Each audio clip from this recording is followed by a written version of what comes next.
না হেলমেটটা রেখে আসছি।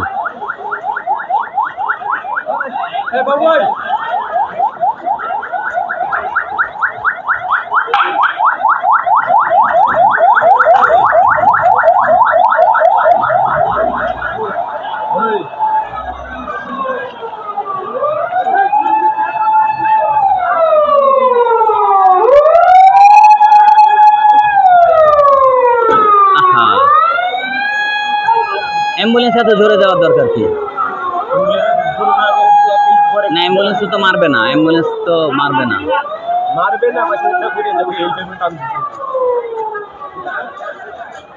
আরে ভাই উপরের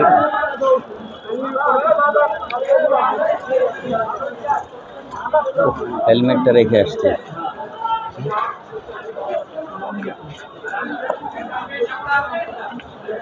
বাহ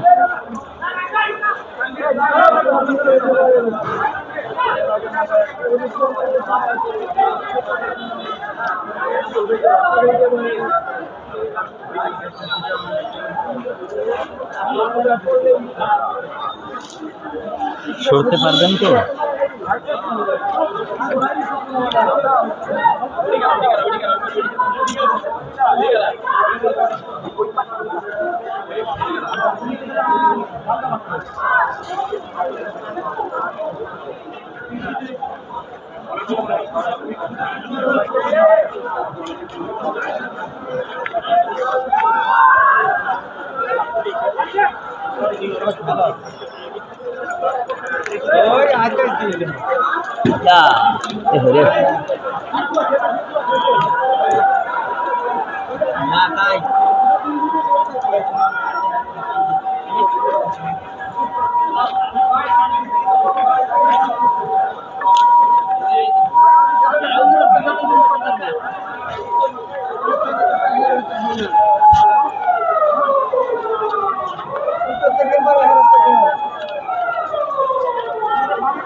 ভাই ভালো আছেন?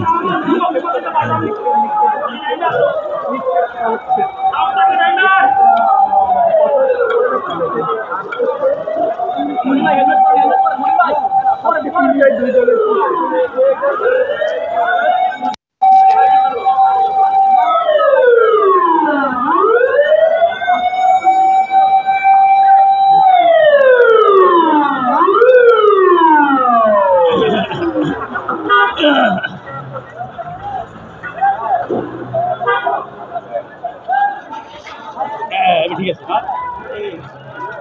এত দূর লাগবে না। কোটা বিরোধী আন্দোলনের যারা ছিলেন তাদের উপরে ছাত্রলীগের হামলা হয়েছে। হামলায় আহতরা অনেকেই ঢাকা মেডিকেলে চিকিৎসা নিতে এসেছেন। আর ঢাকা মেডিকেল কর্তৃপক্ষ বা ডাক্তাররা, চিকিৎসকরা, নার্সরা চেষ্টা করছেন যথেষ্টভাবে চিকিৎসা দেওয়ার। এর মধ্যে অনেককে প্রাইমারি ট্রিটমেন্ট দিয়েছেন, অনেকে প্রাইমারি চিকিৎসা নিয়ে চলে গেছেন। এর বাহিরে অনেকে চিকিৎসার সুযোগ না পেয়ে এখান থেকে ঢাকা মেডিকেলের বাইরে অর্থাৎ বিভিন্ন প্রাইভেট মেডিকেলেও চলে গেছেন, বিভিন্ন প্রাইভেট মেডিকেলেও গেছেন। এই যে আমরা দেখতে পাচ্ছি একজন আহত হয়ে মেডিকেলে যাচ্ছে। আসলে ইমার্জেন্সির ভেতরে সবাই ঢুকতে পারছে না, ভেতরে আহত অনেকে আছে। আমরা বাহিরে দাঁড়িয়ে আছি, এখান থেকেই দেখছি। এদিকে আসতেছে, এরা ভিতরে যাবে।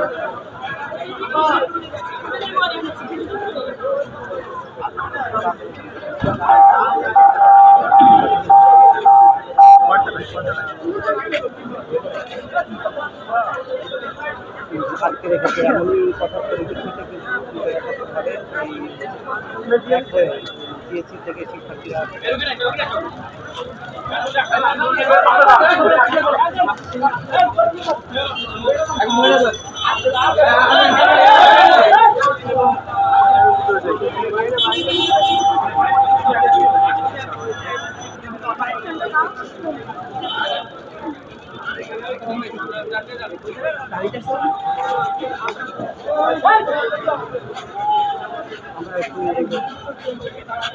সাধারণ একজন শিক্ষার্থী আসলে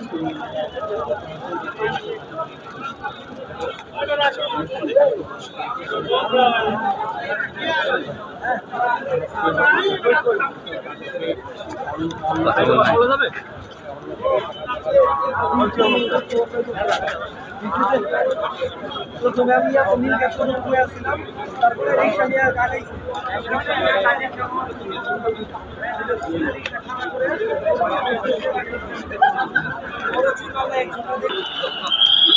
ঢাকা মেডিকেল এলাকায়ও কিছুটা ধাওয়া পাল্টা ধাওয়া চলতেছে। ঢাকা মেডিকেলের বাহিরে ছাত্রলীগ অবস্থান করতেছে।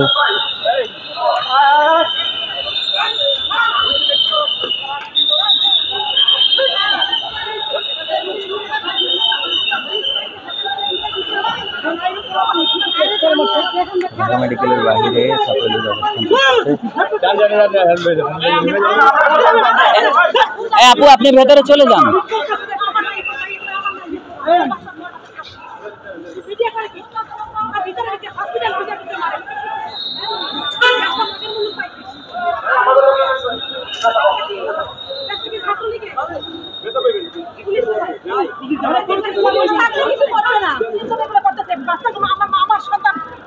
হসপিটালে আবার ঢুকে আবার মারতে আসছে। আপনারা দেখেন না হসপিটালে ভিতরে ঢুকছে। কি করেন আপনারা? আপনারা মিডিয়ারা কি করেন? হ্যাঁ, কি আপনাদের দায়িত্ব কি? কিসের সাংবাদিকতা করেন? রড লাঠি লাঠি ছোট রড নিয়ে হসপিটালে সামনে হসপিটাল তো সিকিউরিটি নাই, রোগী আসে চিকিৎসা না হচ্ছে, সেখানে আবার রোগী বানানো হচ্ছে। হসপিটাল রোগী মারতে আসছে, আপনারা কি করেন? কি ভাই আপনাদের কোনো ভূমিকা নাই, আপনাদের কোনো কথা নাই। নিরাপদে নাই, সাধারণ পেশেন্ট তারা নিরাপদে নাই। এখানে লাঠি নিয়ে ছাত্রলীগরা আপনারা কি করতেছেন? এটা কোন কিসের দেশে আছি? প্রশাসন কি করতেছে? একদম মেন গেটে লাঠি নিয়ে গেছে। এই ভিতরে আছে আমাদের কথা আছে। কোন দেশে বাস করতেছি আমরা? আমার সন্তানের মাথা পাঠাইছে, লাঠি নিয়ে আসছে, আমরা নিরীহ মানুষ থাকতে পারতেছি না। অস্ত্র নিয়ে আসছে কেন? কেন এসব? আপনারা জানেন না পুলিশ ভাই, আমাদের মতো পুলিশ ভাই একটা সাধারণ পেশেন্টের তারা মারে, করবে যারা তারাই তো মারাই যাচ্ছে।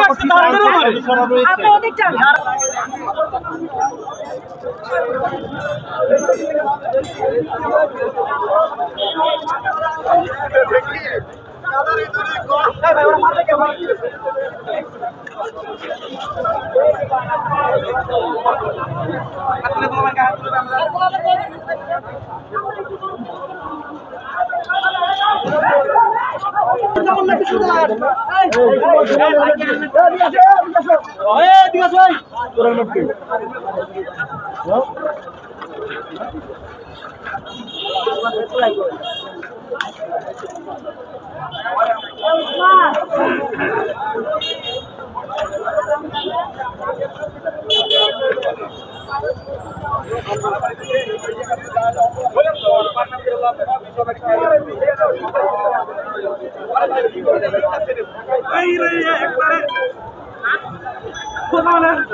ঢাকা মেডিকেলের বাহিরে এখানে ছাত্রলীগের অবস্থান।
এই সব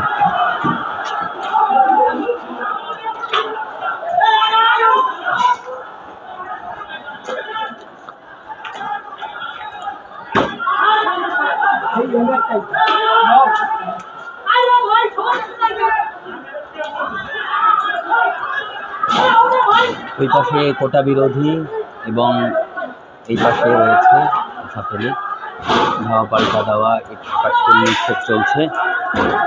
ওই পাশে কোটা বিরোধীরা, এই পাশে ছাত্রলীগের অবস্থান।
না না, দোকানপাট এখনো কেউ হাত দেয় নাই।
আমরা বাইরে গেলে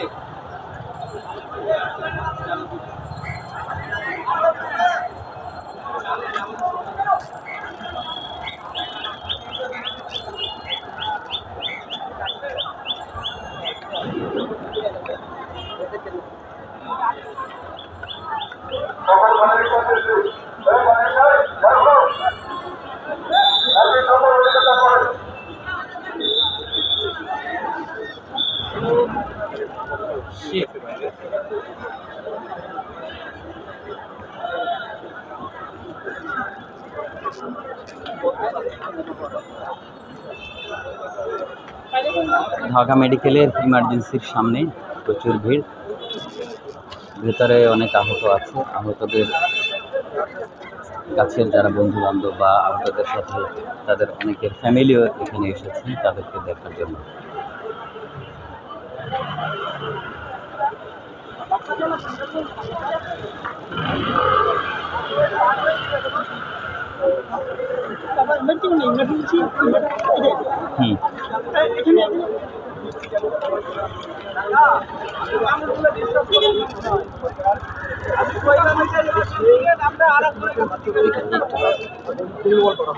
এই আন্দোলনের মাধ্যমে ঢাকা ইউনিভার্সিটি আন্দোলন না, এই আন্দোলন সারা বাংলাদেশের কলেজ স্কুল থেকে শুরু করে প্রত্যেকের শহরে গিয়েছে। আপনারা জানেন যে আমরা ছাত্র সমাজ শান্ত সুষ্ঠুভাবে আন্দোলন করছি, কোনো প্রকার কোনো ধরনের নোটিশ নেই যে ছাত্র সমাজ এই ধরনের বিশৃঙ্খলা সৃষ্টি করেছে। এই আন্দোলনে আপনার আজকে যে ঘটনা ঘটিয়েছে আমি মনে করি একটি দুষ্কর্ম এবং এটা সবচেয়ে বাংলাদেশ ইতিহাসের সবচেয়ে ভয়ানক ঘটনা। একসাথে প্রায় 500 স্টুডেন্টকে তারা আহত করেছে। আমার মনে হয় না বাংলাদেশ ইতিহাসের একসাথে 500 স্টুডেন্টকে আহত করার কোনো ঘটনা আছে। আপনারা জানেন যে আমি বলতেছি আপনারা জানেন যে এখানে আমাদের বাংলাদেশ একটি যে অনিরাপদ জায়গা, শুধু এটা নয়, এই ঢাকা মেডিকেল কলেজে আপনারা দেখতে পাচ্ছেন যে সন্ত্রাসীরা ছাত্রলীগের পুলিশের এখানে হামলা করছে এবং আমাদের ভাইদেরকে চিকিৎসা করতে দিচ্ছে না। আপনারা জানেন যে এখান থেকে আমরা চিকিৎসা করতে আসবে তার উপরে হামলা করছে এবং আমরা জানেন যে চিকিৎসা নেওয়ার জন্য বাইরে যাচ্ছে তার উপরে হামলা করছে। মানে কতটা ভয়ঙ্কর। আমরা যারা এখানে দাঁড়িয়ে আছি আমরা জানেন যে আমরা আমাদের ভাইদেরকে চিকিৎসা দেওয়ার জন্য, সেবা করার জন্য আমাদের ভাই বোন, আমাদের বোন এমনকি এটা সবচেয়ে ভয়ানক ঘটনা যে বাংলাদেশ ইতিহাসের এই আন্দোলনে প্রায় আমাদের 100 জন বোনের উপরে মানে তারা আঘাত করেছে। এটা কত বড় জঘন্যতম একটা ঘটনা, বিশ্বের এরকম রেকর্ড কিন্তু আছে বলে আমার মনে হয় না। তাই আমরা মনে করি যে আপনারা যারা সাংবাদিক আছেন তাদেরকে অনুরোধ করবো যে আমাদের নিরাপত্তার জন্য আমরা যে এখন গেট থেকে বাইরে যাবো পর্যন্ত কতজন আহত এবং এখন পর্যন্ত আমাদের এখানে প্রায় 200 জন ভর্তি আছে। এর বাইরে আমাদের প্রায় আরো বিচ্ছিন্নভাবে বিভিন্ন জায়গায় প্রায় আরো 280 জন এবং আমাদের ভাই বোনরা ভর্তি আছে। আমরা দেখতে পাচ্ছি